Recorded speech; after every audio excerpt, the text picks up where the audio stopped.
Пайғамбарыбыз Мұхаммад Мұстафа саллаллаху алейхи ва саллям бұл аламды жарық қылыш үшін келгенде,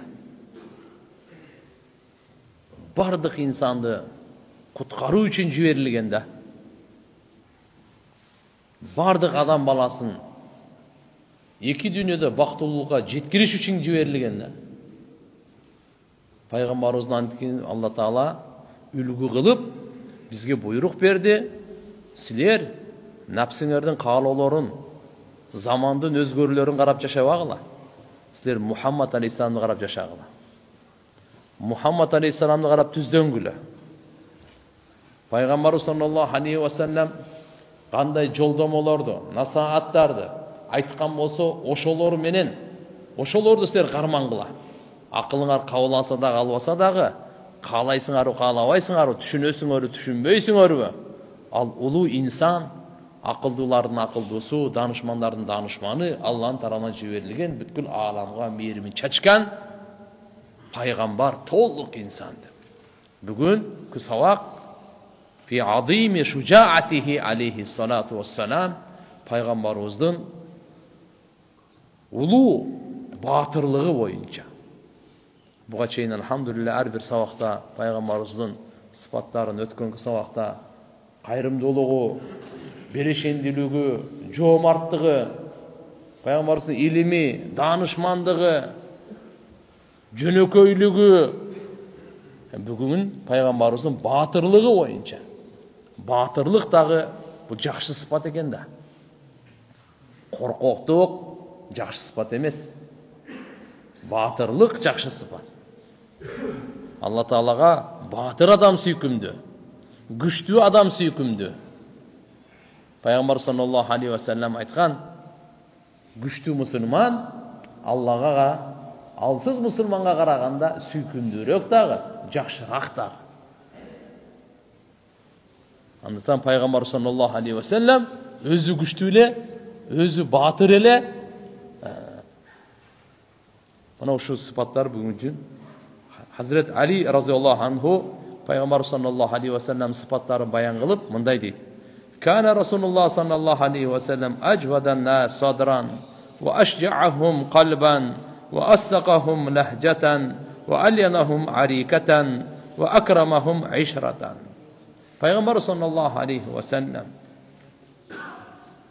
адамдардың ең берешенілі, көкірегі, жүрегі ең жомарт әлі. Жана адамдардың ең батыры әлі. Бүткіл адамзат келсе, ошоның ең батыры Мұхаммад Расулулла болған. Ашаджынна, бардығына, жүрегі үшінчалық батыр әлі. Жана сөзінде ең чынчыл адам. Мүнөзі ең жұмшақ адам әлі. Бала чақасына ең сыйлы адам әлі. Аял бала чақасының урматтағаны жашоо тиричиликте ең сыйлы адам әлі. Пайғамбар саллаллаху алейхи ва салламның сахабалары бір қорқыныш келіп қалғанда, Пайғамбар саллаллаху алейхи ва саллам өзі алдын түшет әлі. Арқада тұрып алып, сен бар демейді әлі. Өзі алдында әлі бірінші. Алдында болады әлі. Анас разиаллаху анху айтады: бір жолы Медина елі чочып қорқып қалды дейді. Зата лейлатин валақад фазиа ахлул Медина зата лейлатин фанталақа насын қибала сауд фаталаққахум Расулуллах саллаллаху алейхи ва саллям раджиан вақад сабахум иля сауд вастабра ал хабар аля фарасин ли аби талха урийин والسيف في عنقه صلى الله عليه وسلم وهو يقول لن تراعوا. رواه شيخان. Sahih Bukhari'de жана Sahih Muslim'de бұл риваят келеді.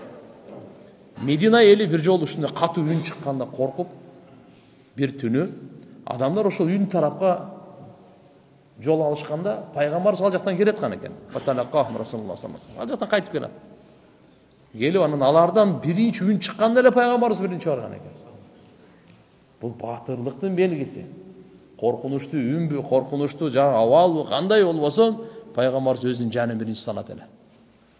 Барып, ал жерден кабарды алса билди пайгамбарыбыз атка минип барган экен, Абу Талханын атында экен, болгондо да жайдак дейт. Урин деп жайдак атты айтат. Мына пайгамбарыбыз жайдак ат минген. Анан кийин айтып го вассайфу фи унуqi, өзү кылычын ийне илип алган болчу. Анан айтып атат: "Лан тора, корко турган нерсе эмес. Лейса хунака шей тахафунаху, силер корко турган нерсе эмес. Коркпойлоо болот." Бул bir rivayette Peygamber sallallahu aleyhi ve sellem'den atı annel faras kana yabtu la yusri'. Katı basmaydı kendi. Falamma rakibahu nebiyyu sara sari'an. Peygamber mingende gülük boldu da bu. Vecednahu bahran, biz anı deniz taptık deydi. Bunun manisi sari'ul cari, gülük katı jügüre turgandı. İbn Ömer radıyallahu anh aytat: "Ma ra'aytu ashja'a ve la anjada ve la ajwada ve la arda min Rasulillah sallallahu aleyhi ve sellem." Ravahu Ahmad. İmam Ahmad rahimahullah keltirgen hadiste İbn Ömer radıyallahu anh aytat: "Men peygamberimizden batır adamdı görgön jokmун. Peygamberimizden da ötken batırdı görgön jokmун. Koldo көрсөтүүдө дагы пайгамбарыбыздан өткөн адамды көргөн жокмун. Жомарттыкта да пайгамбарыбыздан өткөн адамды көргөн жокмун. Разы болууда да пайгамбарыбыздан өткөн адамды көргөн жокмун дейт. Сахабаларга кандайдыр бир кырсык, кайгы келип калганда, коркунуч каптаганда, бардыгы пайгамбарыбызга жашырынып алат эле. Мисалы жаш бала бир нерсе болуп кеткенде атасынын аркасында жүгүрүп жашынып алат го, этегин кармап. Жосы тополоң болуп кеткенде бирөөнүн аркасынан качып. Сахабалар пайгамбар саллаллаху алейхи ва саллям ушундай кылат эле. Даламмат бихимул мулиммат ва маламмат ва ахата бихим ал махафиф ладу bijanibihi ar-rafi'. Deyt mınaki Peygamber sallallahu aleyhi ve sellem'den eteğin karma arkasına jaşınıp alışat elе. Hazret Ali radıyallahu anh aytat: "Biz bir jolu sahabaların cemaati şunda bir kıyınçılık gelip kaldı. Adamların gözü kızarıp ketip şunday oğur günge gelip kalganda Peygamber sallallahu aleyhi ve sellem menen saktana telek. Peygamberimiz düşmanlarga eң жақын адам болот эле. Badr soğuşunda men gördüm deydi. Biz barыбыз Peygamber sallallahu aleyhi ve sellem düşmanlarga жақын, biz Peygamberimizin ardında жүрөт элек deydi. Oşol günü kana min ashaddin nas yawma idin ba'san alal a'da, düşmanlarga öte katı oğur bizge şu gün bolgon ele deydi.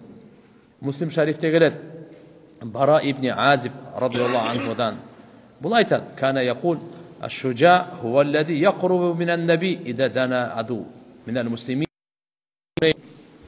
Öte oğur bolgon sahabalar bolsa kişine bir top jaştары жаңы İslamga kelgenderi kişine maqtanıp koyuşkanda biz Badırda 3 есе az bolup жеңип койгонбуз. Эми азыр Хунейнде biz 3 есе өзүбүз көп болуп турабыз, буларды жөн эле чайнайбыз депчи. Эди ажабатки касратукум. Качан силердин ушу көпчүлүгүңөр саныңар силерди таң калтырганда, эмне болдуңар? Артыңарды карабай качтыңар го дейт. Ушундай болгондо. Ошон үчүн мусулман адам өзүнүн санына таянбасын. Мусулман адам Аллага таянсын. Өзүнүн күчүнө эмес, Allah'ın aldığında, Allah'ın gücüne dayansın, Allah'ın kudretine dayansın. Müslüman adamlıkla, işenimi.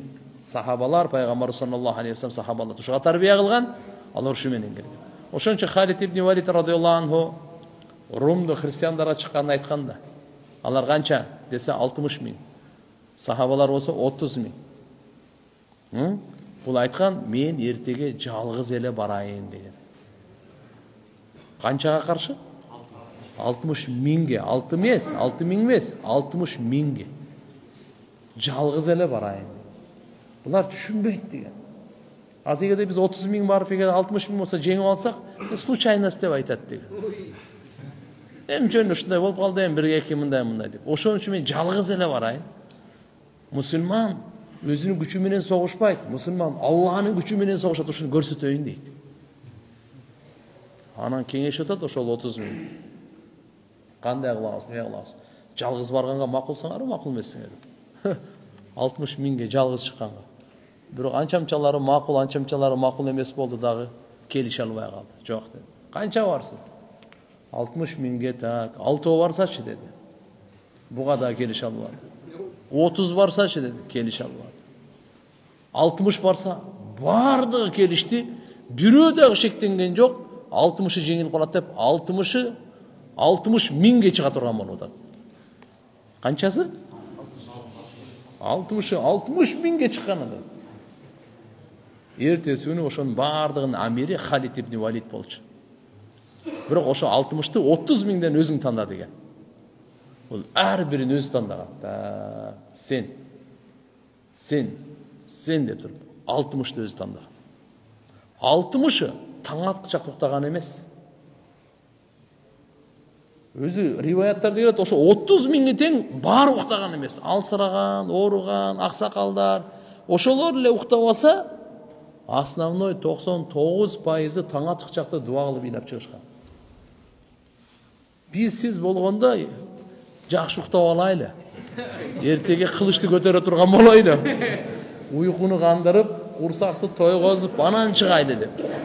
Биз өзүбүзгө ишенебиз да.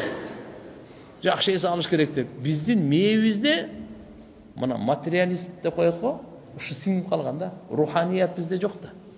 Алардыкы руханият. Аллага таянган, көрүп турат Алла Таала акыйкат менен бирге экенин. Жөн эле чабабыз деп турат. 60 болбосо. Ошол жерден анан кийин карап таң атчакты бирөө дагы жаткан жок дейт. Төшөккө жан баштаган жок. Бирөө дагы. Ыйлап чыкты Алла Таала таң аткычакты чечтирип койду уже булар эртеңки согушту. Таң аткычакты Алла Тааладан чечтирип койду булар. Мынандай батырлар эле. Не болду анан кийин? Эртеси күнү ошо чыкты. Нар жактан 60 миң, мына жактан 60 баратат. Алар ойлоп туруп бир келишимге келатат окшойт деген. Дейт. Мусулмандар, бүгүн эч кандай келишим жок дейт, кыйкырды. Эч кандай келишим. Тияктан Халид ибн Валид дагы кыйкырды. Биз келишимге келип эле турабыз, иттер деди. Креске сыйынган иттер деди. Биз силер менен согушканга келатабыз деди. Ал убакта кылычтардын салмагы 10 килограммдан 15 килограммга чейин. Азыр 10 килограммдан 15 килограммга чейин кирди карматып койсончу. Чабыша аласызбы? Калкандары 25 килограмм. Кие турган даспектери совсем шлемдери менен айтпайлы кой. Каты чапканда аны тосуп, аны кайра уруп. Булар ушунчалык Халид ибн Валид согуштун стратегический жолдомолорун өтө кыйын билген киши болчу. Алла Таала ушуга ачып берип койгон эле. Бардыгы мындай кылды. 60-ыбыз мынандай турабыз деди. Что аркабыздан келип чаппасын депчи. Курук кылды да. Топко кирип барды. Чтоб аркабыздан келип бир чаппасын. Мына курук кылып коебуз аны. Бардыгы тиякта карап чабып атышат да. Мынандай ортосуна киргизбей. Мынандай кылып чабышып атат да. Кайра мынандай эле чабып атат. Мынандай кылып түшкө чейин чабышты. Багымдаттан түшкө чейин. Уктаган эмес. Түштөн асырга чейин. Тигилер көлдө булар адам эмес деди булар. Булар инсан эмес. Булар качты. Ошол риваяттарда келет 8 миңден 9 миңге чейин адам өлгөн тигилерден. Булардан 6-7 адам шейит болгон. Мусулмандардан 6-7 адам шейит болгон. Тигилер качты. Нар жагында да бир канча турган экен. Алар буларды көрүп качты. Буларды экен. Мына дейт, мынаны батырлык деп коет тугандар. Мынаны батырлык деп коет. Ошончо Халид ибн Валид разияллаху анху айткан сөзү бар. Угуп Батырлык өмүрдү кыскартпайт, коркоктук өмүрдү узартпайт деген. Батырлык өмүрдү кыскартпайт дейт. Өмүрдү кыскартпайт батырлык. Коркоктук коркок болгон ажал келгенде эле өлөт, ал деле бул деле. Батырга деле, коркокко деле ажал келгенде өлөт туган. Ажал келсе өлбөйт бул. Халид ибн Валид ушунчалык неме болуп, Сайфулло Алланын кылычы деген ат койгон пайгамбарыбыз. Анан кийин эмне деген? Төшөктө жатып өлүм төшөгө келип калганда, өлүм ажалы ыйлаганда. Алла, мен ушул үйдө өтүп атамбы. Сенин жолуңда душмандар менен чабышып өлсөм жакшы болмок эле го. Мен ушул жерде эме өлүп атам я. Коркоктордун, аялдардын өлүмүндөй депчи. Үйдө өлүп атам. Мени кандай болбосун? Пайгамбарыбыз саллаллаху алейхи ва саллям тим багат. Эми пайгамбарыбыздын сахабалыгын ушу сахабаларда ушундай батырлык болгондон кийин пайгамбарыбыздын кандай дейсиз батырлыгы? Адамзаттын эң батыры. Билиңиздер тугандар, унутпайлы. Пайгамбарыбыз Мухаммад алейхиссалам адамзаттын эң батыры. Эң батыры. Ошо Хунейнде анан баягы өздөрүнүн санына ишенип калгандан кийин, таянып калгандан кийин Алланын тарабынан булар ушундай колдоо болбоп, жардам болбогондон кийин аркага чекинген да. Мына ушундай гана тайкап көрүп, анан кийин Пайгамбарыбыз саллаллаху алейхи ва саллям ошондо душмандардын сабына аралап кирген. Аралап кирген. Өзүнүн качырында эле. Ва якулу бикулли жур'атин ва сабатин. Кайраттуулугу менен, күчү менен, эрки менен айтып атат. Анан набийю лакадиб. Ана ибни Абдул Мутталиб. Мен пайгамбармын, жалганчы эмесмин. Несе? Алланын уадасы пайгамбар менен. Силер коркпогула, качпагыла, жаныма келгиле депчи. Алланын жардамы, колдоосу бардыгы мен менен. Мен пайгамбармын, лакадиб. Анан набийю лакадиб. Мен жалган айтып беле турам. Ана ибни Абдул Мутталиб. Абдул Мутталибтин баласы. Эми өзү чоң атасынын атын айтып атат. Чоң атасынын колунда чоңойгон себебинен. Кандай болбосун, мен жалганчы болуп жеңилип кала турган нерсе эмесмин. Мен чынчылмын, Алланын жардамы менен жардам алынган деп айтканы. Бул бир. Байхакийдин риваятында келет, Далаил Нубуа деген китепте. Урва ибн Зубайр радыйаллаху анху айтат. Убай ибн Халаф деген бир мушрик болгон. Пайгамбар саллаллаху алейхи ва салламдын колунан бир адам өлгөн. Ошол адамдын аты Убай ибн Халаф. Түшүндүңбү? Булар Меккенин Меммин деген Курайштеринен эле пайгамбарыбыздын эң катуу душмандары эле. Канча жамандык кылган эле. Ушул Яум Ухуд күнү айтып калды. Айна Мухаммад. Мухаммад кана деди. Издеп жүрөт да, себеп ага чейин да сөздөр болгон эле. Мен бул өзүнүн атын багып, Мухаммадты көрсөм өлтүрөм деп жүргөн эле. Пайгамбарга кабар жеткенден кийин пайгамбар айтты, "Макул, келе берсинчи. Көрөбүз ким кимди." Ошон үчүн Айна Мухаммад деп издейт эле Ухуд согушунда. Азыр өзү айтат, "Ла наджауту ин наджа." Эгерде бул кутулуп кетсе, анда мен кутулбайм. Ушунчалык айтат. Анан Убай ибн Халаф şu атын даярдап, Пайгамбар саллаллаху алейхи ва саллям Бадыр согушунда фидия алганда ошондо атай бир атын алып калган экен дагы.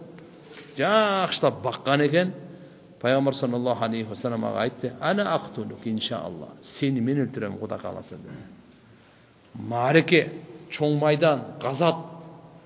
Пайгамбарыбызды көргөндө Убай Яума Ухуд күнү шадда Убай ибн Халаф ала фарасихи атына минди дагы. Жакшы отуруп. Пайгамбар саллаллаху алейхи ва салламга чыгып барды. Мусулмандардын бир топ адамдар алардын аркасынан пайгамбарыбыз айтты, "Жок" деди, "Силер качкыла" деди. Муну өзү каалап атабы, келе берсин деди.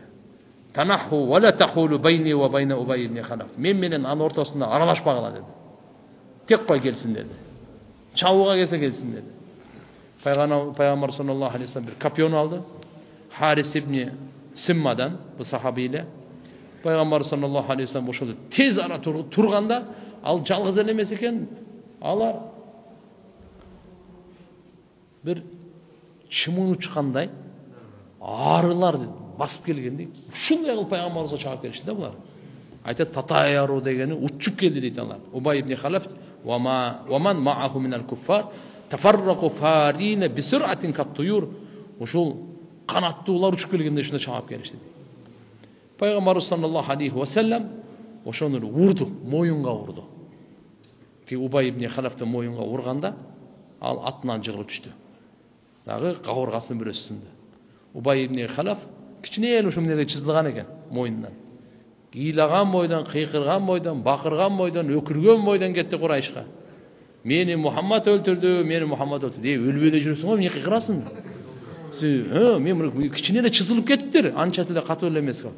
Десе, жок, силер билбейсиңер муну канча ооруп атат. Эгерде бардыгыңарга ушу бөлүп берсе, андан да катыгыраак депчи. Ушундай катуу деп. Кыйкырган бойдан кетти, анын катуу оорусунан. Эгерде айтат, мен буну билгенмин дейт. Эгерде бул Мухаммад мага түкүрсө деле өлмөкмүн дейт. Мурда эле ушу мен сезип турганмын дейт. Анан кетип Сариф деген бир жер бар. Меккеге жакыныраак булар ошо Ухудтан кайтып атканда барып, Сарифке баргандан ошол жерден өлдү анан. Пайгамбарыбыз саллаллаху алейхи ва салламдын сабырдуулугу, чыдамкайлыгы, Алланын жолундагы көтөрүмдүүлүгү, душмандардын ыза жеткиргендерин бардыгын өзүнө жөнү жутуп сиңиргендиги боюнча да. Алла Кур'анда айтат: "Фасбир кама сабара улул азм минар русул ва ла тастаджил лахум." Кандай улуу пайгамбарлар сабыр кылгандай, сен дагы сабыр кылгын. Сен шаштырбагын Алла. Бардык Алла Тааланын өкүмү менен. Азыр кичине кыйынчылык келип атабы? Буга сабырдуулук менен. Пайгамбар саллаллаху алейхи ва салламдын Алланын жолунда сабырдуулугу сабырдуулардын дагы үстүнөн сабырдуу эле. Мынау каршы кафыр мушриктердин бардыгынын ызаларына чыдайт эле.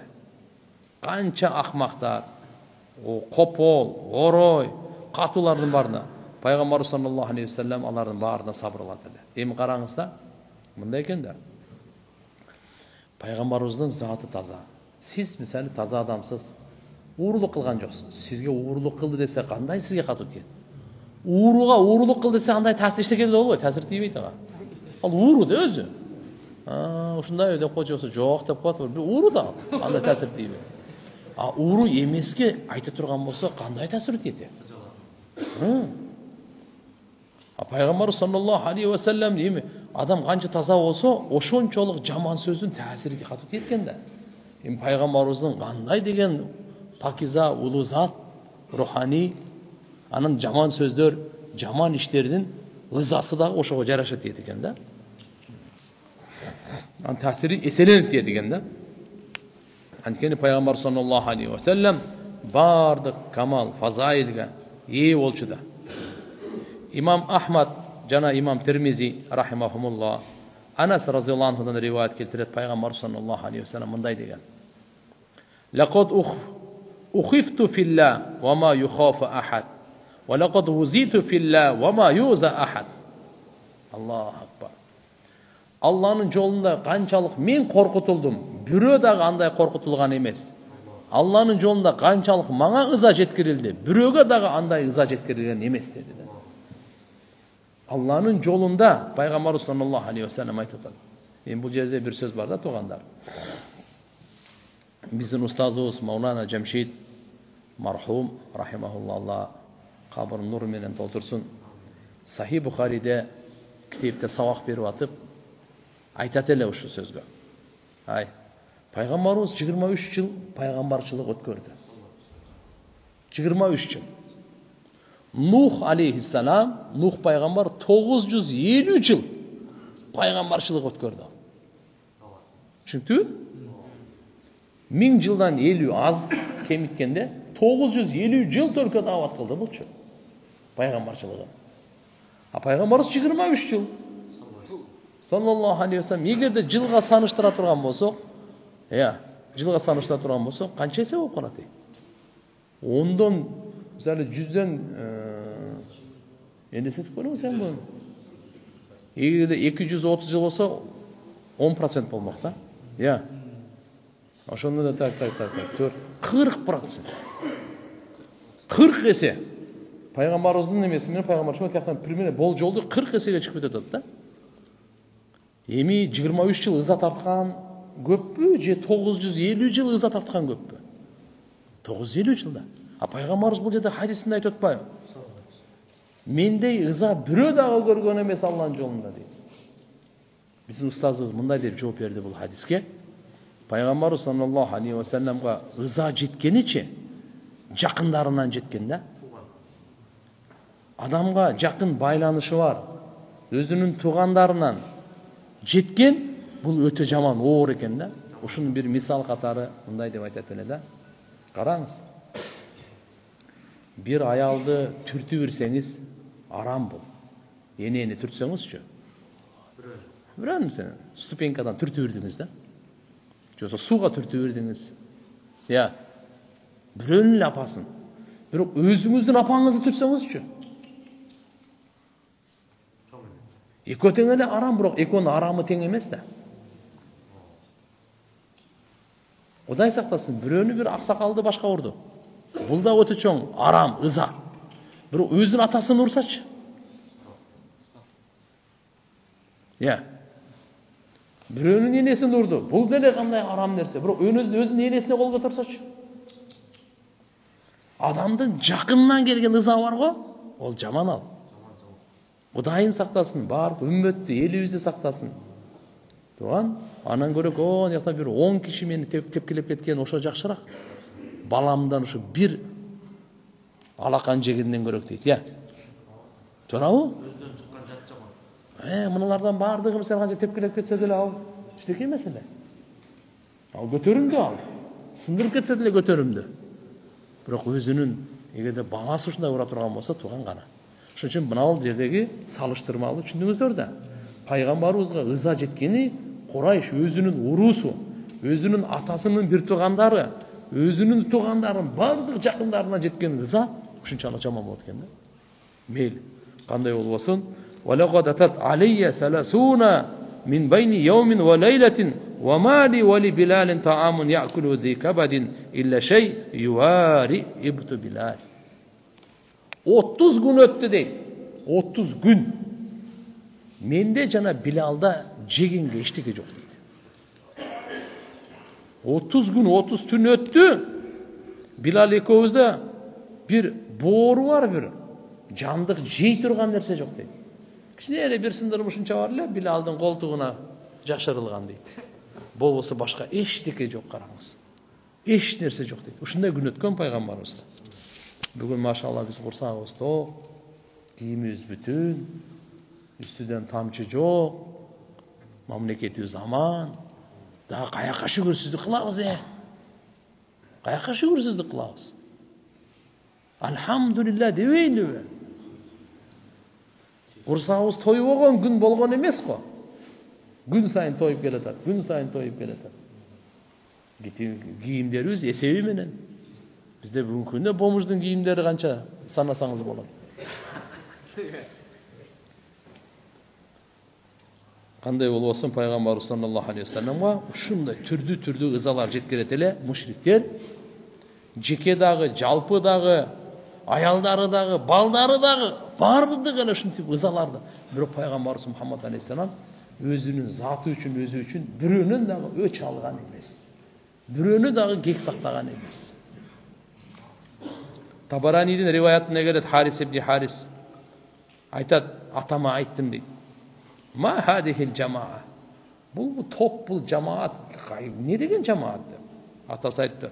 Булар болсо бир динден чыгып кеткен кишиге топтолгон. Мухаммад алейхиссалам айтат. Хаулай кавмул ладина ижтамау аля сабиин лахум. Саби деп коет эле, булар динден чыкканда. Пайгамбарыбыз ата бабалары ошолордун баардыгы мушрик, бутпараст эле, алар таштап, Аллахнын берген таухид, иманга келсе, ушуну динден чыгып кетти деп да. Анан айтат, бул айтат. Ушул учурда эле мындагы пайгамбарыбызды карасам, فإذا رسول الله صلى الله عليه وسلم يدعو الناس إلى توحيد الله عز وجل والإيمان. Allah'ın жалгыздыгына чакырып атыптыр. Иманга чакырып атыптыр. وهم يردون عليه ويذونه. Алар болсочу укпай, буну сөзүн четке кагып, ыза жеткирип атыптыр. Түшкө чейин болду дейт. Андан кийин hatta intasafan nahar, o gün түш болгонго чейин. Онсада аннасу анху, адамдар анан таштап туруп кетип калды, чачырап кетишти дейт. Кийин анан бир аял келиптир. Пайгамбар саллаллаху алейхи ва салламга бир идишке суу, анан кийин бетине арчый турган нерсени алып келген экен, кичине ачык экен да көкүрөгү. Пайгамбар суусун алып ичти дагы таратып башын көтөрүп айтты. Ой кызым деди, жамынып ал деди. Жамынып ал. Жана атаңдан коркпогун dedi. Уяттуулук сен жамынып ал. Ал ким эле десе Зайнап болчу дейт. Ошо Харистин кызы радиаллаху анху.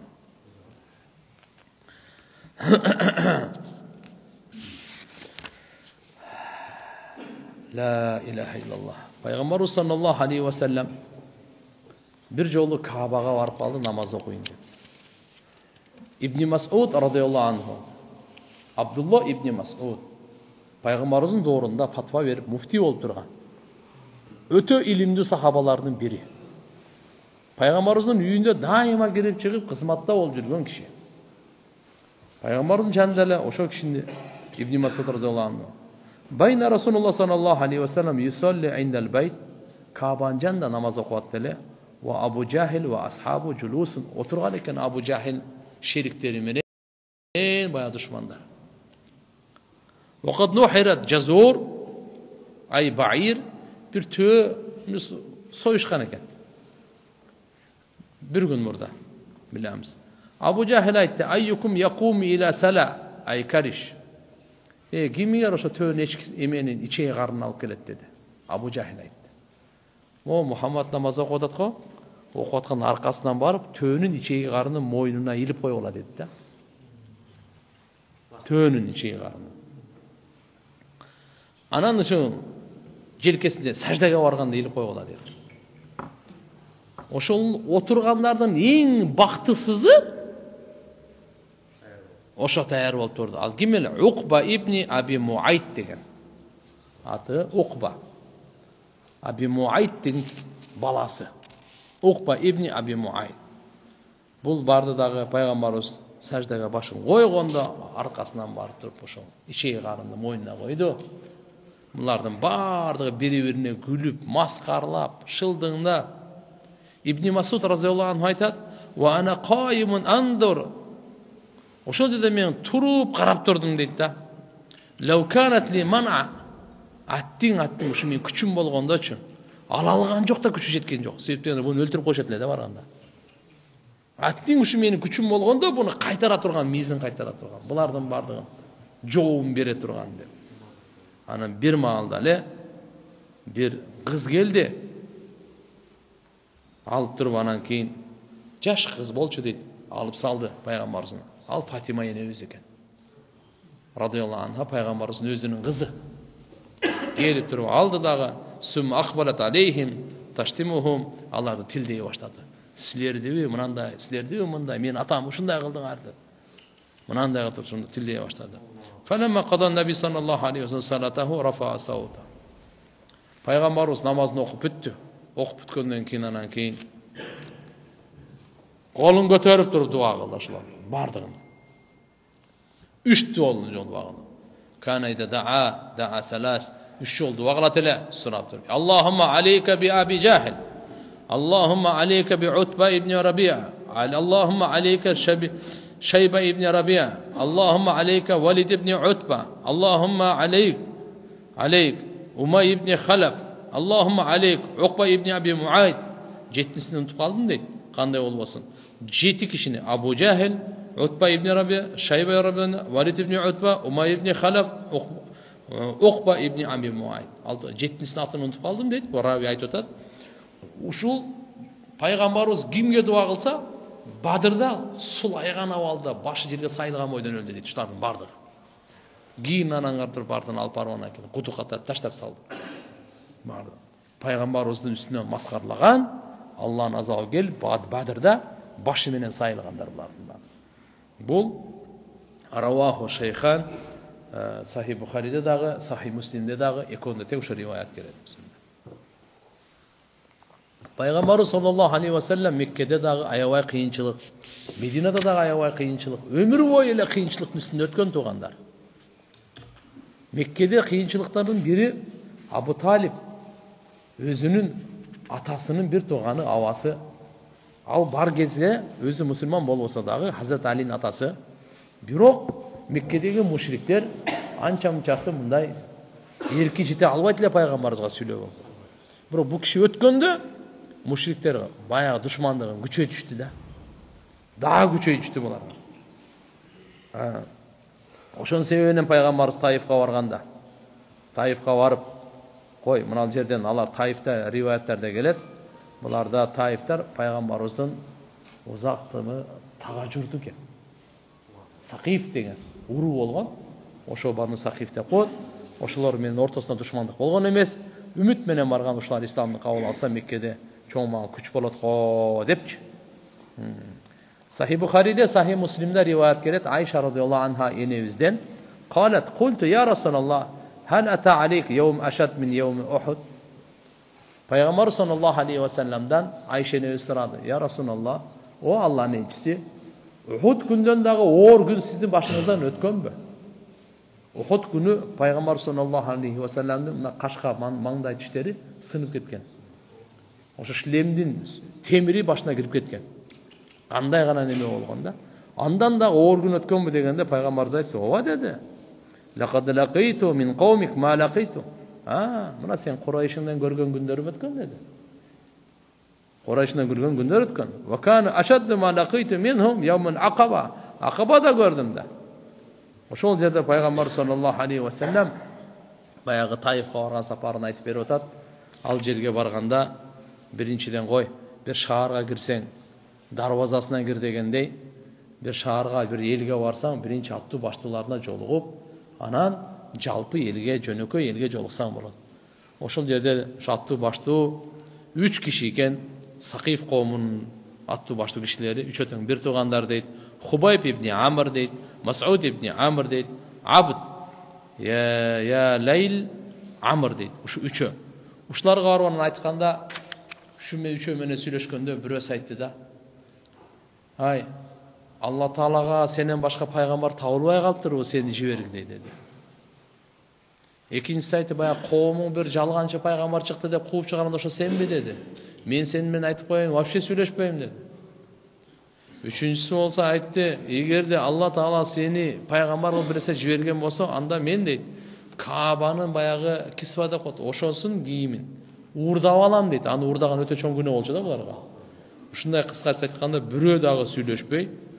Анан пайгамбар саллаллаху алейхи ва саллям булардан үмүтүн үзүп, кой, аны элге эле даават берейинчи деп элге даават бергенде, алар дагы укпай, аларды күйлөп коюп, жаш балдар эки катарга туруп алып, ышкырып, шылдыңдап, түкүрүп, кум чачып, аркасына таш менен анан коштурдулар.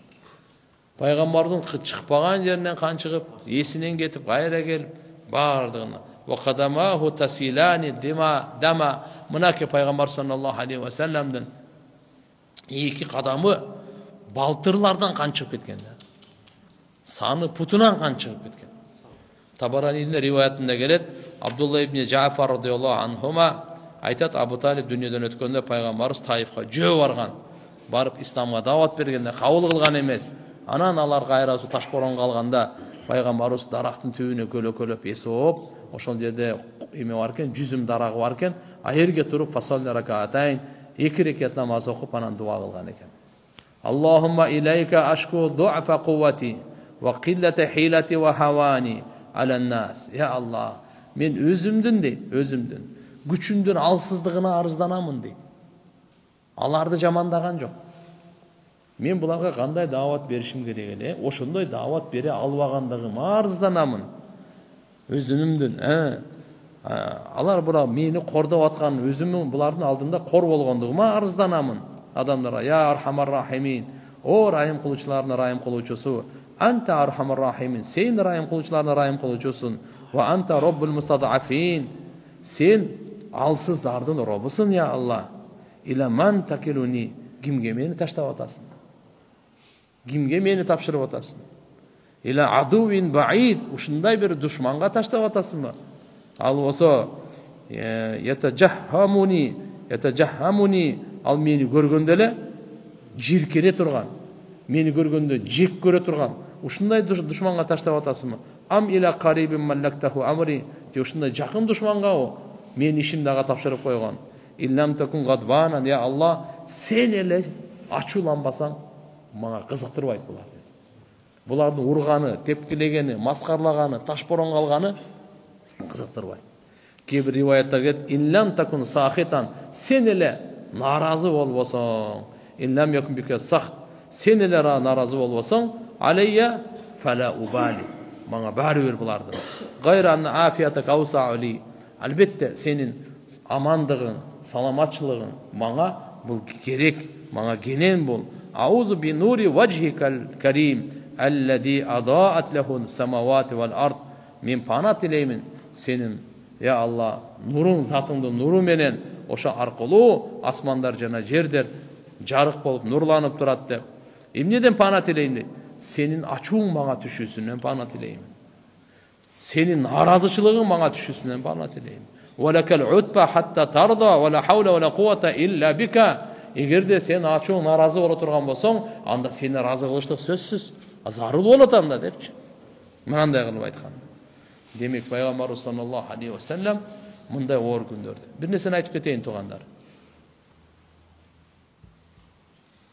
Құрбаншылық қанша қиыншылық көп болса, анның арқасынан беріле тұрған белек ошоға жараша болады екен. Сыйлық та ошоға жараша болады екен. Мирач. Ошол Таифтің сапарынан кейін болған. Таифтің сапарынан кейін болған. Бұл дегені қаншалық құрбаншылық, қиыншылық болғанса, Алланың тарауынан ошоншолық белек болады екен да. А бұларға болса періште келді да. Жабраил алейхиссалам келді. Я Расулаллах. Не деді? Алла сіздің мынаке эмне деп аларға дават бергеніңізді да уқты. Алар эмне деп жооп беріп қайтарғанын да көрді. Менен қоша мына тоонун періштесін жіберді. Малакул джибал дейді. Алдағы салам айтты. Я Мухаммад, инна Аллаха таала қад самия қаула қаумик лака. Саңа айтқан сөзіңді, қауымның айтқан сөзіңді уқты. Ва ана малакул джибал. Мен тоолордун періштесімін. Қад баасани илейк. Маңа Алла таала мені жіберді сізге дейді. Лита мурани би амрик. Бұйрық беріңіз маңа дейді. Не деген? Бима ашита. Қалағаның бұйрығыңызды беріңіз. Ин ши'та атбақту алейхимул ахшабайн. Егерде қаласаңыз, мына екі тоны мен біріктіріп қояйын дейді. Екі тоо бар екен, Ахшабайн, екі тоо, Меккенің екі тоонун, екеуінің ошо біріктіріп қояйын. Ортасында бұлар Таиф ел жашайды эле, ошо екі тоону біріктіргенде бардығы. Бири да тирүү жан қалмақ емес да. Ушундай кылайын деді. Пайғамбарымыз не деді? Фақала Наби саллаллаху алейхи ва саллям, бәл, жоқ деді. Мен бұларға тескері дуа кылбайм. Арджу ан яхруджа мин аслабихим ма я'будуллаха ва ла юшрику бихи шай'a. Мен үміттенемін Алла Тааладан. Бұлар иман келтірбесе дағы, бұлардың белінен шыққан адамдар Аллаға иман келтіріп, Аллаға ширк келтірбей тұрғандар шығар деп үміт қыламын деді да. Бұлар болбаса дағы, бұлардың балдары, бұлардың ұрпақтары иманды болып қалар. Егерде бардан өлтіріп қойса, қайсы ұрпақ қалады еле? Пайғамбарымыздың ұшы құрбаншылығын сіздерге екі пайдасын айтайын. Ұшы жердегісін. Биринчisi Алла Таала Мираж насып қылды. Мираж жөнөкөй болған емес. Бардық пайғамбарларға иман болды. Байтул Муқаддасы күтіп тұршат еле. Барып тұрып, бардық пайғамбарларға иман болды, 7 асманға шықты. Bir дағы пайғамбарға берілбеген мақам берілді. Bir дағы пайғамбарлар жетпеген жерге барып жетті. Алла менен көріп, Алла менен сүйлөшүп, Алла Таалам ошодан кейін 5 вакыт намаз бізге берілді. 50 намаз берекелүү келіп атқан эле. Анан 5 вакыт намаз қалған. Мына ойго кезинде денеси менен, руху менен пайгамбарыбыздын миражы болду тугандар. Экинчиси, мына ушу Сакиф урусунан Кутайба ибн Муслим Орта Азияга исламды алып кеткен ушулардын урпагынан келди. Пайгамбарыбызды ташборонго алгандардын балдарынан ким чыкты? Кутайба ибн Муслим деген чыкты. Орта Азияга исламды алып келген ушул. Экинчи Мухаммад ибн Касим деген чыкты. Синд, Хинд деген мынандай чоң мамлекет ошол жерге барып булар фатих кылды. Окутты ушулардан, ушулардын өзүнөн чыккан. Ошондо пайгамбарыбыздын тайкеси болуп калса, анда биз да пайгамбарыбыздын тайкеси болуп атканбыз. Пайгамбар саллаллаху алейхи ва саллям өзү негизги тайкелеричи ал болсо Мадинада эле. Бул, по-моему, мына тайкелер деп мынау риваятта Ал-Муқарризи алым айткан экен. Ан лианнахум кану ахвалаху деп пайгамбарыбыздын тайкелери. Бизде мындай дагы бар го. Мүмкүн тайнесинин тайкелери болгон. Түшүнүктүүбү? Тайкелер дагы мындай бөлүнөт да. Атак апасы Амина энебиз пайгамбар саллаллаху алейхи вассаламдын жаш кезинде Меккеден алып барган болчу Мединага. Кой мен барып туруп ошол тайкелериңе ошо нажара алып барып зыярат кылдырып келейин депчи. Мейли. Бул өзүнчө маселе. Экинчиси мына бизге көрдүңүзбү? Пайгамбарыбыздын үмүтү кандай болду? Ошол жерде болсо ошол буйрук берсе бүттү эле. Бирок алардын белинен чыккан, урпагынан чыккан адамдардан үмүт кылам. Аллага ибадат кыла турган, ширк келтирбей турган деп мынандай чыгып берди.